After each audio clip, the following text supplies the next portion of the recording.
మాలిక. అద్దంలోని చీకటి నీడ. ఘనమైన అడవుల మధ్య ఎవరూ వెళ్ళని కొండపై ఒక పాత పాడైన ఇల్లు ఉండేది.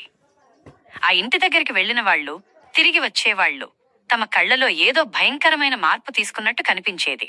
పగలు ఆ ఇల్లు సాధారణంగా కనిపించినా రాత్రి వాతావరణం పూర్తిగా భయంకరంగా మారుతుంది. ప్రతి అమావాస్య రాత్రి 12 గంటలకు ఆ ఇంటి నుండి చిరునవ్వుల శబ్దం వినిపించేది. అది సాధారణ నవ్వు కాదు, పిల్లల నవ్వు కూడా కాదు, మనసుకు అర్థం కానిది.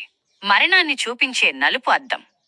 ఇంట్లో ఉన్న ఏకైక వస్తువు ఒక నలుపు అద్దం. అది సాధారణ అద్దం కాదు. దానిలో చూసిన వాళ్ళు తమ ముఖం కాకుండా తమ మరణాన్ని మాత్రమే చూడగలరని గ్రామ పెద్దలు చెబుతారు. ఒక రాత్రి గ్రామంలో మొదటి శవం కనబడింది. ఆ శవం కళ్ళు తెరిచినవే, నోరు నవ్వుతూ, కాని ముఖం మొత్తం నలుపుగా అర్థం కాని రూపంలో ఉండేది.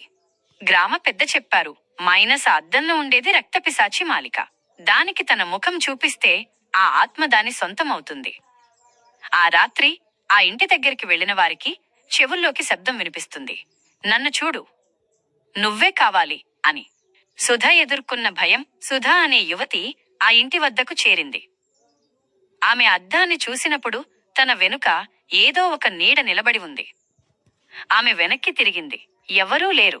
మళ్లీ అద్దం చూసినప్పుడు ఆ నీడ కొంత బయటకు వస్తోంది. మాలికకు శరీరం లేదు, కేవలం నీడ మాత్రమే. కాని అది తాకితే ఆ ఆత్మ సొంతమవుతుంది. ఒక్కొక్కరుగా గ్రామం ఖాళీ అవుతోంది. ఎవరు వెళ్లినా మధ్యలోనే అదృశ్యమవుతారు. మాలిక చివరి వేట. పూజారి చెప్పారు, అద్దం విరిగితే పిశాచి చస్తుంది, కాని అది విరిగే ముందు ఒక ఆత్మను తినాలి.